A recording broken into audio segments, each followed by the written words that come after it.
Hello everybody, my name is Jeffrey, and in this tutorial we are going to create this segment class. The segment class will contain a 16 by 16 by 16 array of tiles, and will also keep track of its own model, so it will store its own world model in it, so that because that's the way we're going to do it. And we'll also store these booleans for visibility, just for efficiency, but we'll also have to store one other boolean array, and that boolean array is are we going to do that? Well, probably. Well, we'll just do something which has to deal with visibility of segments. I don't really know yet how we're going to do that, because I have a few different methods of doing it, but we'll do that later on when we're doing the sectors and the world class. So let's create this segment class. So go over here, create a new class in the world package and call it segment.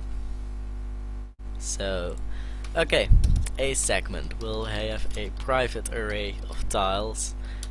Tiles equals new tile array of 16 by 16 by 16, but we can it's way more efficient to hardcode this variable, so 16 times 16 times 60, which should be 4000 and a little bit. Yes, 4069. 69? No, 96. I pronounced it in the Dutch way, kind of. Bad, Jeffrey. Okay, 4096. Because in the Netherlands we just pronounce this number first and then this number when we're talking about larger numbers, so yeah, it's a bit odd, but yeah, it doesn't really matter. And we're going to store the segment's position, so private int x, the position relative, the relative position, so the position where it is in the sector, which is a 16 by 16 by 16 array of segments. But okay, private int y and private int c. So, and public segment we'll take in int x, int y, and int c, and this dot x equals x, this dot y equals y, and this dot c equals c. So what else do we need to do? We need to update the block visibility whenever we set and remove a block, but we'll also have to create some getter and setter methods for this. So public tile get tile, and we're going to create two of these, so public tile get tile, and I'm going to it's for efficiency once more, because yeah, this one is going to take in int I, so yeah, and int x, int y, and int c. Oh, this one is more useful when you're using for loops and need and if you want to calculate the sum of these yourself. And this one is more efficient when you just want to set or get a single block of which you know the coordinates. So yeah. So this one is fairly easy. So we'll return tiles sub I.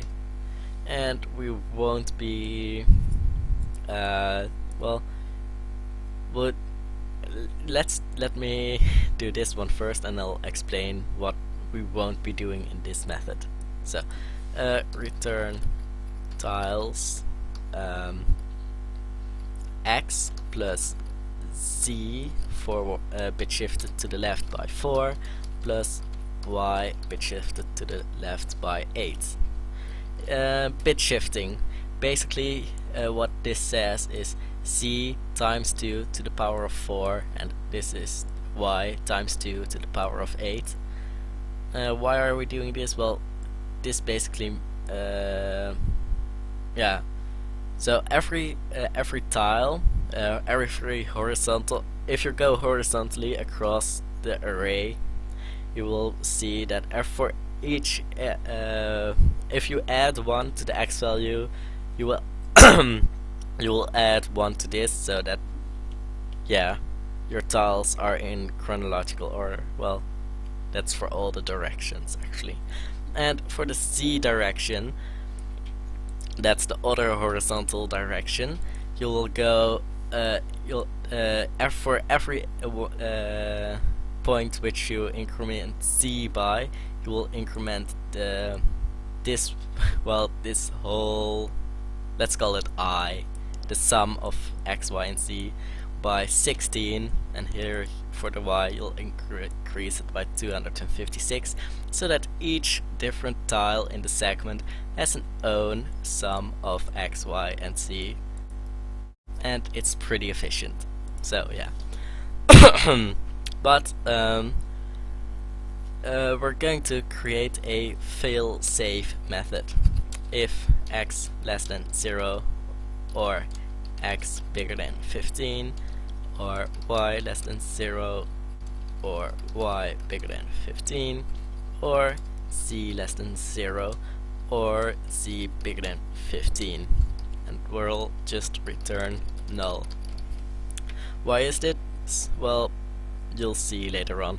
Well, this is basically a fail-safe method, so that this method won't be able to cause an array index out of bounds exception. Why aren't we doing this here? Because we don't need it over here. Easy. We won't be using this method whenever this could go wrong. Well, we won't be using this method if something can go wrong, and if we do later on just add a fail-safe method to here, and which would basically mean if I is less than 0 or I is bigger than 4095. But this takes up time and we won't be needing it in the near future, so yeah. Now public void set tile int I, comma tile, and this time tiles sub I equals tile. And for the set method we won't be adding a failsafe, so if we do need it afterward, if I do notice that we will need it, we'll add it, but otherwise we won't, so because it takes up time and we don't want to take up extra time.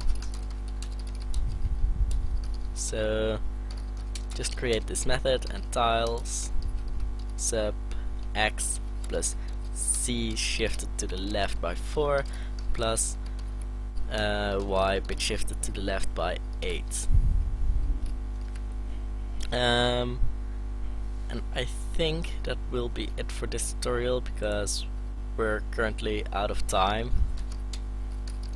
Well, we are not out of time, but we will run out of time. So we'll do tile visibility in the next tutorial. So I hope I see you then. Bye!